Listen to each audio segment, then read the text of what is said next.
Hello students, आज video में discuss करेंगे बीएससी फर्स्ट सेमेस्टर फिजिक्स की यूनिट नंबर 3 का। ये हमारे पास लेक्चर नंबर 9 होने वाला है।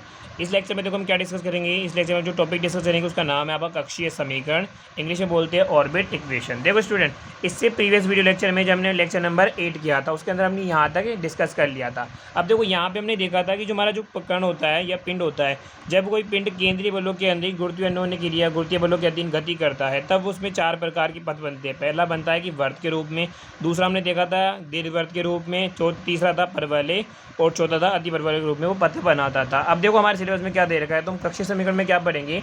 देखो जो पद बनाता है ना वो 4 तरीके के थे। कौन कौन से आपको बता दिया, परवलय, दीर्घवृत्त, अतिपरवलय और वृत्त। तो हमारे सिलेबस में क्या दे रखा है, स्पेशली स्टडी करेंगे हम क्या कक्षीय समीकरण के अंदर कि एक तो उसके बारे में जब वो वृत्तीय में चलता है यानी वृत्तीय कक्षा में, और एक हम क्या करेंगे इसके अंदर दीर्घवृत्त में चलता है यानी कि दीर्घवृत्तीय कक्षा में। तो देखो कक्षीय समीकरण के अंदर हम क्या करेंगे, 2 प्रकार की कक्षाओं के स्पेशली स्टडी करेंगे जो हमारे सिलेबस में दे रखी है। यानी कि हम इसके अंदर क्या करेंगे कि हम ये देखेंगे कि जब पार्टिकल वृत्तीय कक्षा में गति करता है तब उसकी ऊर्जा क्या होगी, पहली बात तो ये, उसका आवर्तकाल क्या होगा और उसका पिंड का वेग क्या होगा। ये तीनों हम किस में निकालेंगे, स्पेशल केस के थ्रू वृत्तीय कक्षा में निकालेंगे। सेम ये कहीं हम क्या देखेंगे कि जब पार्टिकल दीर्घवृत्तीय कक्षा में चक्कर लगाता है तब उसकी ऊर्जा क्या होगी, उसके अलावा उसका आवर्तकाल क्या होगा और उसके अलावा उसके क्या होगी, वेलोसिटी क्या होगी। तो आज के लेक्चर में हम क्या डिस्कस करेंगे, इसकी वृत्तीय कक्षा के बारे में डिस्कस करेंगे और नेक्स्ट लेक्चर में हम डिस्कस करेंगे दीर्घवृत्तीय कक्षा में। ये हमारे पास क्या हो जाएगा, इस लेक्चर का पार्ट नंबर 1 हो जाएगा। अब देखो स्टार्ट करते हो। सबसे पहले क्या निकालेंगे, हम इसकी ऊर्जा निकालेंगे। अब देखो स्टूडेंट, स्टार्ट करें टॉपिक को। देखो हम जानते हैं हमने कर भी रखा है क्या कि सांको परिच्छेद का समीकरण।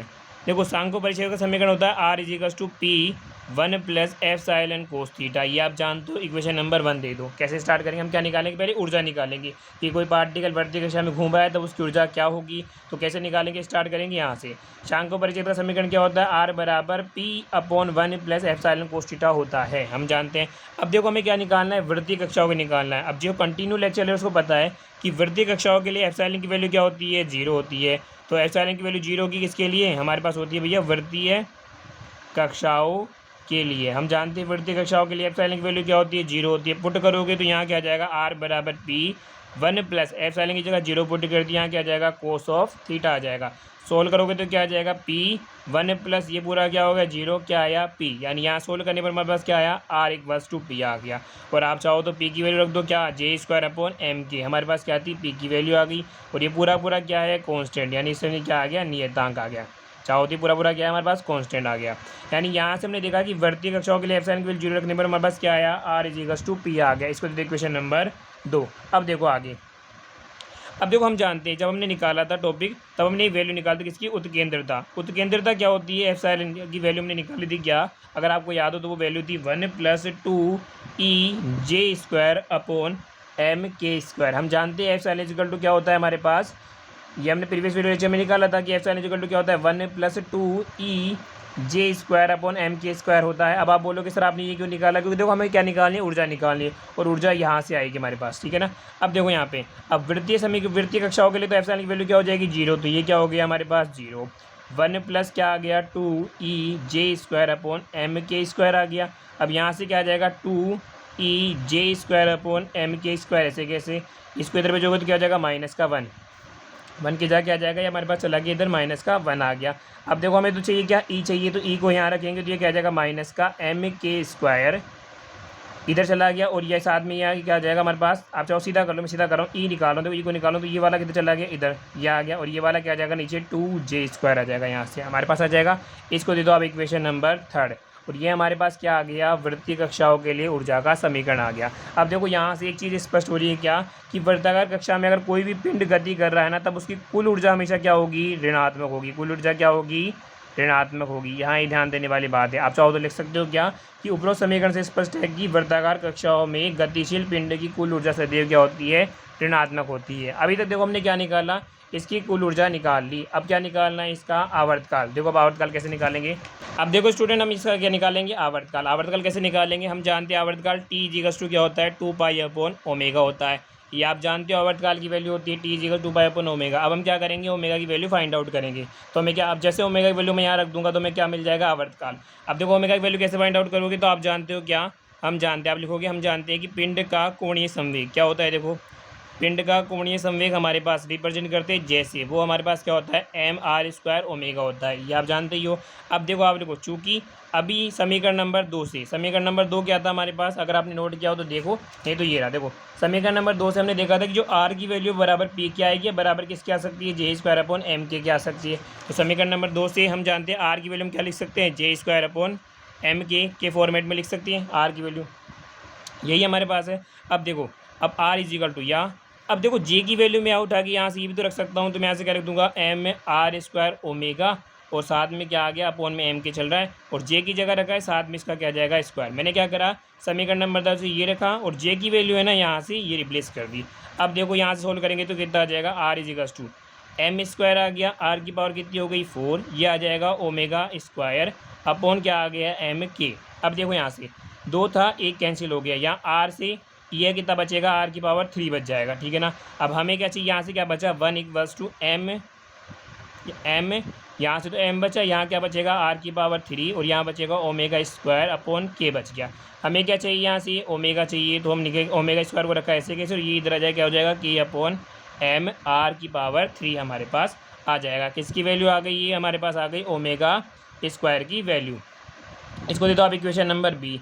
अब देखो समीकरण ए से, समीकरण ये हमारे पास क्या था, J is equals to 2 pi upon omega था, मैं यहाँ लिख लेता हूँ, तो टी इज इक्वल्स टी दे रखा था, T is equals to 2 pi upon omega था।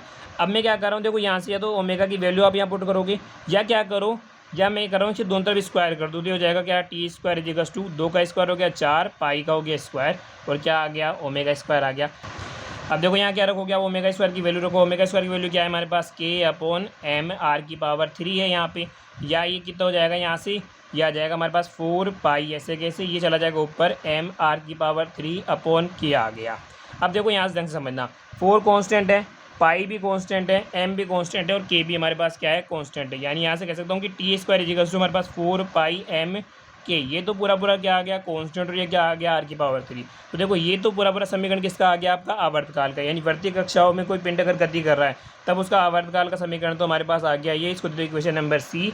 लेकिन यहाँ से एक चीज़ देखने वाली बात क्या है कि विच इम्प्लाइज दैट, यहाँ पे क्या हो रहा है कि टी स्क्वायर, देखो ये कांस्टेंट है, तो कांस्टेंट को हटाओ क्या आ जाएगा प्रोपोर्शनल, किसके हो रहा है आर की पावर 3 के, यानी यहाँ से ही हमें पता लग रहा है कि टी स्क्वायर किसके प्रोपोर्शनल हो रहा है आर की पावर 3 के। और ये कौन सा नियम है, आपने ध्यान से पढ़ा हो तो ये कौन सा नियम था, केपलर का तृतीय नियम। कौन सा नियम है, केपलर का तृतीय नियम।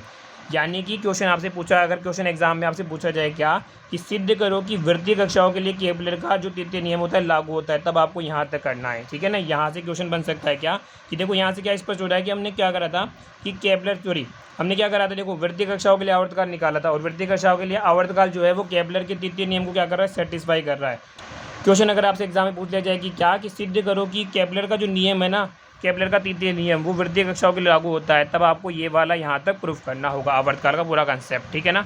तो अभी तक हमने क्या निकाल लिया, देखो अभी तक हमने निकाल लिया इसकी ऊर्जा निकाल ली, उसके बाद क्या निकाल लिया इसका आवर्तकाल निकाल लिया। अब हमारे पास क्या निकालना है, इसका वेग निकालना है, पिंड का वेग निकालना है। अब देखो पिंड का वेग कैसे निकालेंगे, तो देखो स्टूडेंट पिंड का वेग कैसे निकालेंगे, हमें निकालना है पिंड का वेग। अब देखो समीकरण नंबर हमारे पास बी था ना, उसका यूज़ करेंगे इसके लिए। अब ओमेगा की स्क्वायर इजिकल टू क्या है कि हमें दे रखा है एम आर की पावर 3 हमें दे रखा है। क्या मैं इसे ऐसे लिख सकता हूँ, ओमेगा स्क्वायर इजिकल्स टू के एम आर स्क्वायर आर। अब आप पूछोगे क्यों सर ऐसा क्यों लिख सकते हो, थोड़ी देर सब्र करो समझ में आ जाएगा। अभी ये आ जाएगा देखो ओमेगा स्क्वायर, ये आर स्क्वायर है ना, ये इधर आ जाएगा, यानी यहाँ ये डिवाइड में है ना, इधर आके हो जाएगा मल्टीप्लाई में, इधर क्या बचेगा के एम आर हमारे पास बचेगा नहीं बचेगा। अब देखो हम जानते हैं, चूँकि हम जानते हैं क्या वी जिगल्स टू आप जानते हो ओमेगा आर होता है, कोणीय वेग और रेखीय वेग संबंध होता है, वी जिगल्स टू क्या होता है ओमेगा आर आपको जानते हो होता है। और अगर मैं वी स्क्वायर करूँ तो कितना हो जाएगा ओमेगा स्क्वायर आर स्क्वायर होगा या नहीं होगा, यानी यहाँ से ओमेगा स्क्वायर आर स्क्वायर की जगह मैं क्या पुट करूँगा वी स्क्वायर, तो आ जाएगा वी स्क्वायर इजिकल्स टू के अपॉन एम आर हमारे पास आ गया। और हमें क्या निकालना है, वेग निकालना है, तो यहाँ से वी क्या आ जाएगा हमारे पास अंडर रूट के एम आर आ जाएगा। अब देखो हमारे पास क्या आ गया, वी इजिकल्स टू क्या आ गया अंडर रूट के एम आर, ये क्या आ गया भाई वर्ताकार कक्षाओं में कोई पिंड घूम रहा है तो उसका वेग आ गया। अब यहाँ से देखो एक चीज़ और रिप्रेजेंट हो रही है, क्या क्या देखो क्या रिप्रेजेंट हो रहा है कि v इजिकल्स टू, अब हम जानते हैं के अपॉन एम तो क्या है भैया कांस्टेंट है, इसके अलावा मैं लिख सकता हूँ रूट 1 अपॉन आर, बात तो बराबर ही है।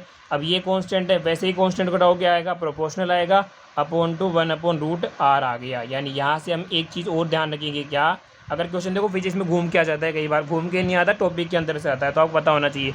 क्या देखो कि यहाँ से क्वेश्चन कैसे बन सकता है, तो आप ध्यान रखना कि पूछो आपसे कोई एग्जाम में पूछ सकता है क्या कि सिद्ध करो कि वर्गाकार कक्षा में पिंड का वेग जो होता है ना वो कक्षा की त्रिज्या की वर्गमूल के व्युत्क्रमानुपाती होता है। तब आपको ये वाला कंसेप्ट प्रूफ करना है। क्या प्रूफ करना है वापस समझ लो। आप चाहो तो नीचे लिख भी सकते हो क्या कि अगर आपसे क्वेश्चन एग्जाम में पूछा जाए कैसे कि सिद्ध करोगी वर्गाकार कक्षा में पिंड का जो वेग होता है ना वो कक्षा की त्रिज्या के वर्गमूल के व्युत्क्रमानुपाती होता है, तब आपको ये वाला कंसेप्ट यहाँ तक प्रूफ करना है। चलिए स्टूडेंट्स, आज की वीडियो में फिलहाल इतना ही। वीडियो कैसा लगा हमें कमेंट बॉक्स में जरूर बताएं। वीडियो अच्छा लगा हो, इससे कुछ सीखने को मिला हो तो वीडियो को लाइक कीजिएगा। इसके अलावा चैनल पर नए हो, सब्सक्राइब नहीं किए, सब्सक्राइब कर लेना। इसी तरीके से बीएससी से रिलेटेड फिजिक्स, केमिस्ट्री, मैथ के वीडियो लेक्चर्स यहाँ पे प्रोवाइड किए जाते हैं। नोट्स और पीडीएफ के लिए टेलीग्राम चैनल ज्वाइन करें। मिलते हैं नेक्स्ट वीडियो में। इसके नेक्स्ट पार्ट में देखो हम कौन सा टॉपिक डिस्कस करेंगे, दीर्घवृत्तीय कक्षा में। ये भी इंपॉर्टेंट है। इसमें हम क्या निकालेंगे, इसकी एनर्जी, टाइम पीरियड और वेलोसिटी निकालेंगे। तो मिलते हैं नेक्स्ट वीडियो में। Thanks for watching.